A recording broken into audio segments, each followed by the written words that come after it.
mkutano?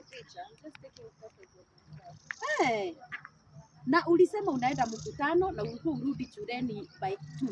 Lakini 2 bado uko chua. Mimi naelekea nyumbani sababu ni 4, wewe unasema 2 haijafika.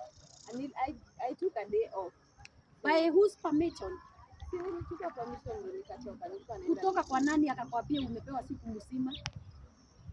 Lesson zako ulikuwa unadhani saa 8 ikishafika ni kama imefika. Na unanirutia midomo na mkono hivi.